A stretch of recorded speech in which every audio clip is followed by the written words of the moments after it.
This is a Stella Artois. I ordered this probably 15 minutes ago. It's like 11:45, so I needed something light, something that wasn't going to be too intense. We're at Dakota Roadhouse, which is not, you know, kind of the pinnacle of fine craft beer.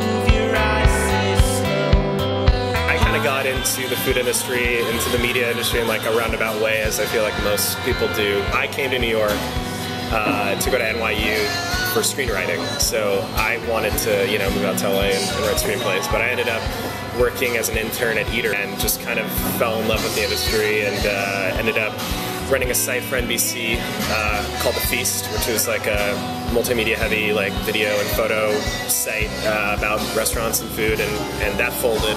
And when that was folding, Bon Appetit was a place I wanted to go because of the relaunch that's happened there over the past year and the staff members they brought in, like Adam Rappaport and Christine Mulkey, Andrew Knowlton, the people that work there that are just really, they inspire me, honestly. So that's how I got started.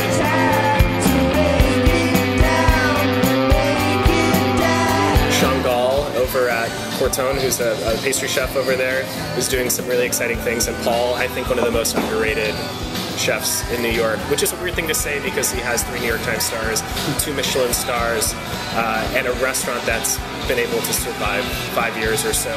So I mean, like, you know, how can that be underrated when he's been rated by that many people? But he's just one of those people that I think people don't think enough about what he's doing, and it's just not in the conversation as much as it should be. And Sean has really kind of brought that to another level there. I think what Alex Stupak is doing over at Imbibe and Imbibe Cucina is amazing, and kind of the 180 that he's done, and you know, what he did at WD was awesome, and now what he's doing, just like kind of the balls that it takes to totally go out on a limb and do whatever, but then to also kind of succeed at that and like break new ground. You know, anybody can choose to turn their life around, but to like actually go and succeed in doing that is kind of amazing. George Mendez at Aldea is a chef that I've always had a lot of respect for, since, you know, he's one of those guys that had his like head down, you know, worked in a lot of kitchens in this country and others, and you know, opened like a small restaurant and has found a lot of success with that and hasn't opened any other restaurants since. John Fraser at Dovetail is an inspiring chef, and another person like Paul I think is like largely underrated in this city. And again, he has a Michelin star, he has 3 New York Times stars, but you know, it's something, you know, people aren't talking about John Fraser all the time. Right? John Fraser's not on television. Paul had the documentary, but other than that, really, he's not about the fame and whatnot. You know, Alex is in the media all the time, but this, you know, he doesn't have a PR person. He does everything himself. You know, these people are really just about their craft, and you know, I'm not a chef. I'm not a, you know, I've never worked in a restaurant actually, but you know, I've spent a lot of time in kitchens and a lot of times with these people, and just kind of, just to get to see people like that are so dedicated to one thing, and they just focus their life all on this one restaurant or these couple of restaurants. That's kind of what's amazing to me, you know, and to see the results of that.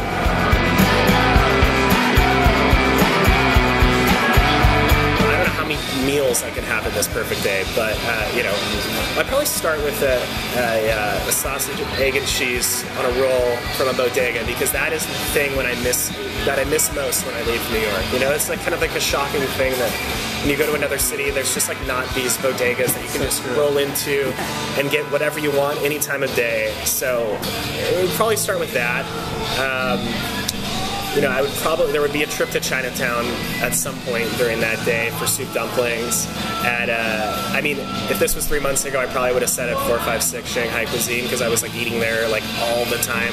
I think they've had a little bit of trouble keeping up with the rush of Post-Times review thing, but some sort of dumpling situation, some sort of dim sum, or maybe a Peking Duck House run, you know, at some point. I love Peking Duck House. Probably would go to lunch at Sambar, because the duck lunch at Sambar is one of my favorite things currently right now in New York. There would be drinking, I suppose, somewhere. I'm not sure where I would go. I mean, I love Warren 77 over here in my new neighborhood, which is great. Probably, you know, if there's some daytime, you know, sports event, I'd rather be drinking there. And I mean, my favorite dinner in New York is definitely chicken for two at Balthazar, so that would have to end the day and start the night. Like, I have to do that. So you do the oysters, steak tartare, chicken for two with a side of fries, not subbed for the mashed potatoes, with the mashed potatoes. If I want to keep going, you know, maybe I'm going to the Summit over on Avenue C, or I'm going to the Rusty Knot, which is one of my favorite bars, and ordering several Rusty Knots and maybe having a pretzel dog later. The people I work with inspire me. I mean, that's for sure. Just I've never been around a group of people that work so hard. I'm young and I've worked really hard to do what I do now to get where I have been, but the people at Bon Appetit are there all the time. Like, work incredibly hard to do what they do every single month, you know. And as a digital person, like going to a print magazine, I wasn't sure, you know, like about the pace. It's a monthly, it's a little different. But these people are perfectionists and like the best in the game, you know, and they work insanely hard to do what they do. So that's inspiring to see. New York inspires me. I mean, I love this city. There's so many things to do, and being surrounded by so many awesome food options, and the ethnic stuff out in Flushing, or you know, everything here in Manhattan, or this whole movement that's happening in Brooklyn. I mean, there's really so much to kind of observe and document. So for me, it's just endless opportunities. And the chefs, you know, again, I have the pleasure of working with and knowing and you know, becoming friendly with. You know, the dedication and the amount of time that they put into what they do. You know, these guys are working like 80 hours a week, and like the line cooks making $10 an hour, and like, you know, it's kind of insane that people, like, they're not doing it. I mean, most of them aren't doing it for the glory and the media and the whatever, you know. I mean, it's largely a thankless industry. You know, I think it's become, there's been more avenues for chefs to be thanked, I guess, you know, to be recognized in the past 5 years. And I guess I'm a part of that. Most people, you know, end up in an industry because that's, you know, where their life took them. And I think most chefs that you know, that you meet, they talk about this is what they've wanted to do. This is what they, you know, they grew up cooking next to their mom or whatever. And very few people have that sort of experience where it's like, from this early point, this is their life was largely mapped out.